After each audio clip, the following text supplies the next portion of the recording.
You know, for what was essentially an experiment with Resident Evil's DNA, the first Dino Crisis did pretty well for itself. Sure, it didn't break any sales records, but 2.4 million units is certainly nothing to scoff at, and Capcom wasn't willing to let the hype die down even for a minute.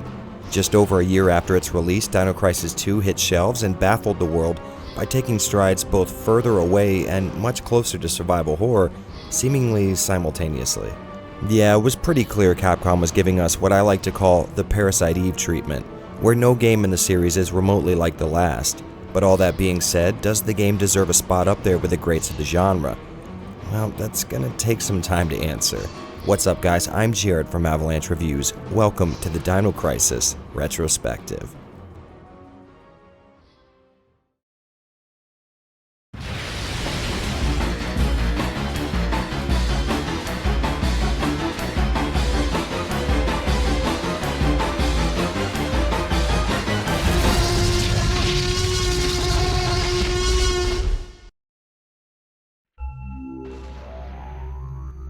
After the fairly positive reception of Dino Crisis 1, the existence of a sequel was a pretty solid bet, but Capcom banging out a successor in a little over a year was moving fast, even for them.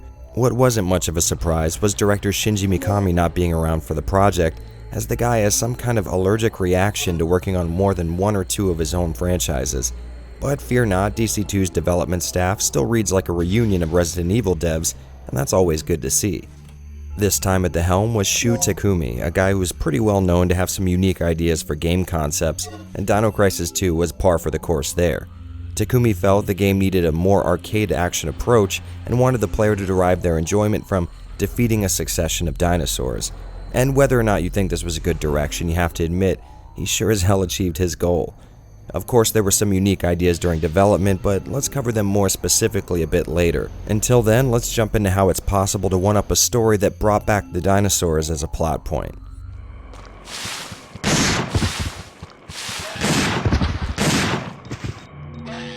Dino Crisis 2 starts off just a year after the events of the first game, with a research facility and the town built to house it being temporally displaced, or, for the layman, transported back into the Stone Age. Regina, being the resident expert at surviving such an event, is sent in with a group called Trat, which still to this day just makes me cringe when I hear it. The goal is to rescue the surviving members of the research team, but as soon as our guys set their feet on solid ground, they're greeted by the business end of a dinosaur mob. Regina and a member of Trat named Dylan are separated from the group, and this is where the game starts proper. From here, the rescue survivors thing is still in effect, but takes a backseat to Plan B, which is to escape with all their limbs still attached. As the two push deeper into the research compound, a story starts to unfold that acts as a pretty interesting twist. Now, I don't want to ruin anything, but it's essentially this. But now, in the future, the past has occurred. Dino Crisis 2's story is just kind of there, and I guess it's okay for what it is. It's pretty obvious they just needed something ridiculous to use as glue for the even more ridiculous action, and to be fair, in a game where you're shooting lightning balls at velociraptors, the word ridiculous starts to lose a lot of its meaning. Most of the enjoyment you're likely to get is probably going to come from Regina and Dylan butting heads and delivering one-liners, which this game most definitely delivers on. Yeah. That weapon definitely suits a Trat member. But I prefer to go in this way. See ya, Mr. Barbarian. I've always really liked Regina as a character, and while I do like seeing her trademark sass and cool demeanor again, I would have loved a game that actually forced her to develop a bit. And don't get me wrong, the story does a good enough job at tying all this nonsense together, but something a little more serious would have been nice. Of course, there's always the chance that any seriousness would have just drawn even more attention to the batshit insanity taking place on screen, so on second thought, maybe this is as good as we could possibly hope for. I really like the dynamic between these two, and even though I would have loved being able to choose my character at the start of the game like in Resident Evil, I also like DC2's approach. You basically play as both Regina and Dylan simultaneously, switching between them at set points of the game. Sometimes one will be in a bind and need the other's help, and sometimes Regina just decides to go off and do her own thing for no discernible reason. Had there been any kind of real character development other than the last 10 minutes of the game, This would have been a great way to get 2 personalized stories in one playthrough. As it is, these character switches just make sure you don't ever stay in one place and do the same thing long enough that fatigue sets in. Like I said before, this is a perfectly acceptable story. Yes, it's taking massive quantities of piss, but it's also holding together a game that has you firing rockets at a T-Rex. Plus, there's the added bonus of the environmental storytelling. The pre-rendered backgrounds all tell a tale of humans struggling to fight back the dinosaur menace, and scattered documents and diaries help fuel your imagination. Capcom's always been really good at this approach, but this might be the best example of that. So to summarize, Dino Crisis 2 won't be wowing any literature majors, but we probably shouldn't expect it to. The game makes no bones about letting you know exactly what it's all about right up front, and that is shooting an anti-tank rifle at giant lizards. Enough said.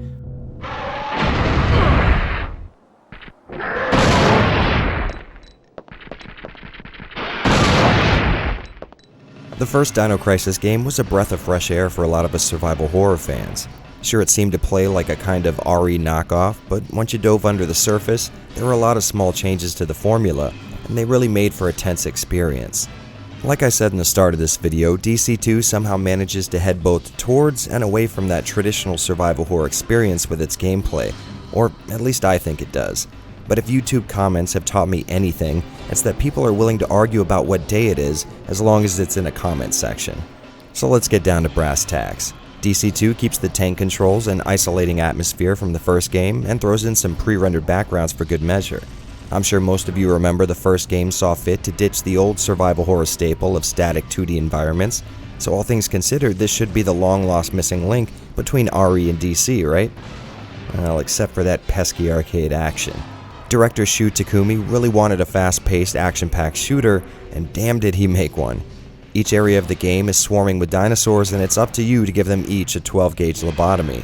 Killing enemies scores you points to spend on refilling ammo, buying new weapons, and buffing your armor.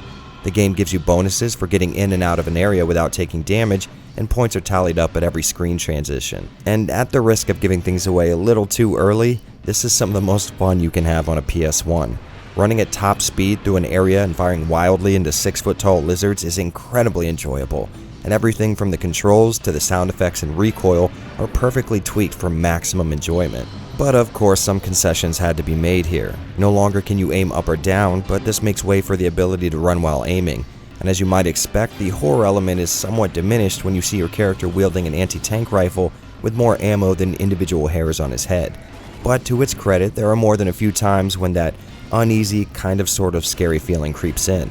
For me, this is best experienced in the underwater section that has these alligator-looking things swimming out from every crack and crevice. I don't know why, but something about large creatures swimming around deep under the sea just creeps me right the hell out. The currency gained from killing enemies can be spent on better weapons, and I think Capcom did a great job at balancing this element. Sure, it doesn't take long to figure out how to cheese the system and grind for those sweet no damage bonuses, but each new weapon has some kind of trade-off to consider, whether it's not being able to use sub-weapons or the gun being too damn heavy to run with. There's always a few options to consider, and you'll end up cycling through your arsenal every few screens to better match the different dinosaurs you come across. This makes sure the game stays fresh, even towards the end, and of course there are a few action set pieces that help too. My favorite is when Dylan hops into this adorably small tank. And from here it would be really easy to assume the entire game is an arcade action thrill ride, but a bit of survival horror DNA stuck around, and there are plenty of moments where you'll be backtracking through familiar environments, reading files left by survivors, and looking for key items to help open up new areas. Which brings up the all-important question, is this a survival horror game? And I think the answer should be obvious by now. Of course not. There's way too much combat, and the option to run away may be there, but the reward given for choosing to engage in combat totally ruins any chance of falling into that Resident Evil mold. Now don't get me wrong, the game has almost every other element that other titles in the genre are known for, but like I've said in the past, survival horror necessitates a very specific set of circumstances, and checking all but one or two of the boxes just doesn't cut it. Of course, that's not a strike against DC2. The game is incredibly fun and well worth playing through, but in my opinion it's closer to RE6 than RE1, which you'd figure caused some dysphoria. I mean, here we are using tank controls and a pre-rendered background, but we're not conserving ammo or organizing our limited inventory. And maybe this is just my nostalgia for the game speaking, but it all fits together perfectly. Gameplay elements that should totally be clashing seem to run together and form an incredibly satisfying whole that had me starting a new game literally the moment I finished it. I kept wanting to do better and to memorize enemy placement and try for that perfect no damage run. And for you completionists, there's prizes to be bought at the end of every playthrough, from this game's version of Mercenaries mode to, and I'm not joking here, a fighting game featuring the dinosaurs from the single-player campaign. And you know what? It's actually a very nuanced fighting game with quick 3-frame links and intricate combo structure that feels great to pull. No, I'm just kidding. It's stupid as hell, but hey, I wasn't exactly expecting a clean house at my local Dino Duel tournament. Dino Crisis 2 is a game that laughs in the face of logic and reason. By all means, a survival horror foundation should not be able to hold up a wicked fast arcade action game, but I'll be damned if it doesn't pull this off perfectly. As I'm playing it and grinning from ear to ear, I often think to myself, what madman thought this would work and why the hell it somehow did.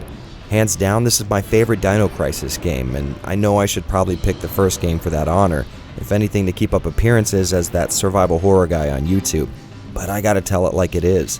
And that means saying no matter what you think of horror games, Dino Crisis, the PS1, or video games in general, you owe it to yourself to find out how good it feels to level an alpha predator with a satellite laser.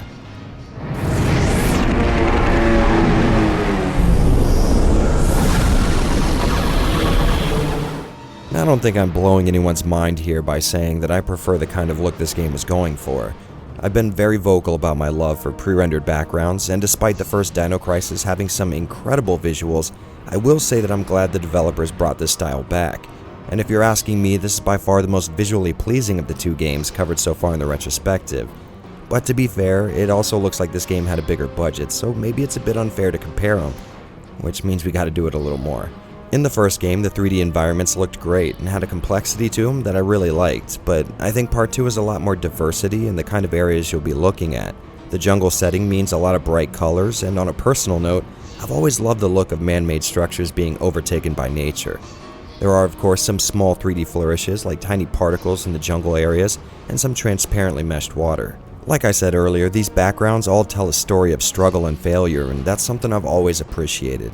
Walking into a room and finding a note telling you what happened to the occupants is a good enough method for storytelling, but I'm a bigger fan of being able to piece together what happened visually. For example, there's a store in the game that's been ransacked. On one corner is a dead velociraptor with a chest full of buckshot, and on the other is the corpse of a store owner clutching a shotgun.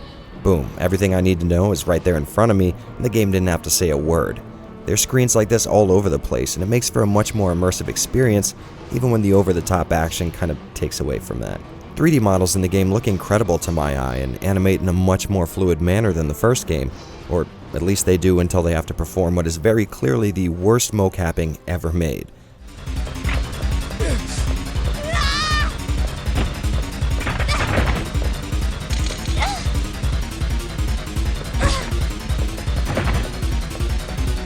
The game's dinosaurs benefit greatly from the extra horsepower afforded by the static 2D backgrounds. They all look convincing, and there's enough variations on each design that you don't get too tired of fighting any one enemy. Except for these guys. Fuck these guys. Unlike the first game, the inventory screen feels very natural to navigate, and I think it's damn visually pleasing as well. Especially the 2D face sets. For some reason, I've just always liked the ways these looked. I do, however, have one pretty big issue with the game. DC2's upscaled 240p image is about as crisp and sharp as you could expect from the console, and almost the entire game had me floored with how good it looked, but there were times when it pissed me off. For some reason, the devs chose to implement this motion blur effect on the 3D models during cutscenes, and it's really distracting. I know this effect was used successfully with games like Metal Gear Solid, but since it's only being applied to 3D models and not the background, it just comes off as pointless.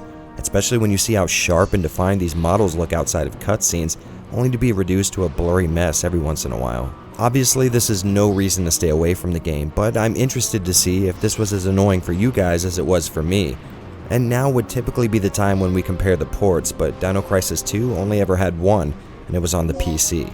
I'm sure most of you probably already know this, but Capcom PC ports from the PS1 era are notoriously hard to run on anything past Windows XP.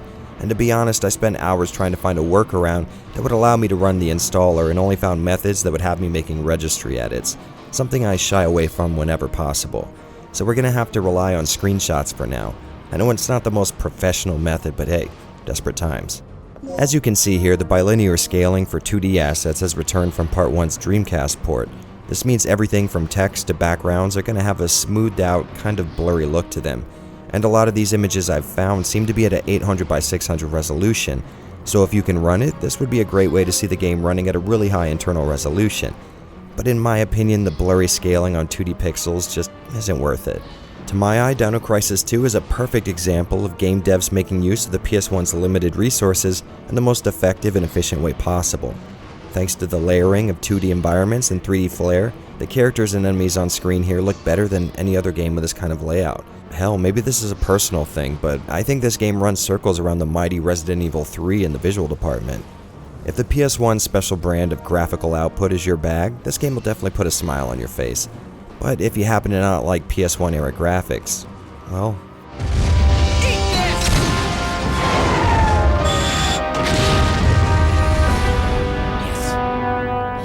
Alright, so there we have it. Dino Crisis 2 is incredibly fun and 100% worth experiencing, but the question remains, which game is more worthy of your time, DC1 or 2? Well, I have two distinct answers for that one. For my own personal enjoyment, it's going to be 2 every time. I can't put my finger on any one reason, but I just have a blast with this one every time I play it. That being said, the important question to ask is, what type of experience are you looking for? If you want traditional survival horror, obviously Part 1 is going to be the best fit for you.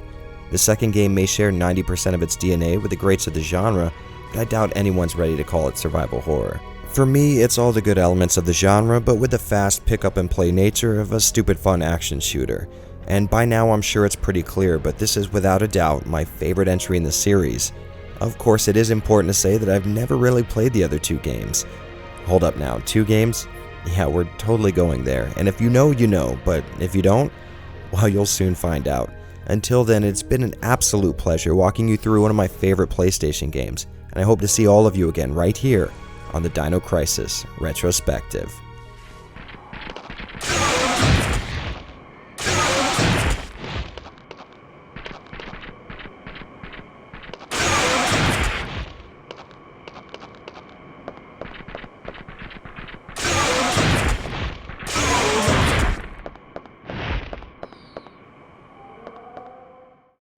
Hey guys, thanks for humoring my ridiculous opinions for a bit.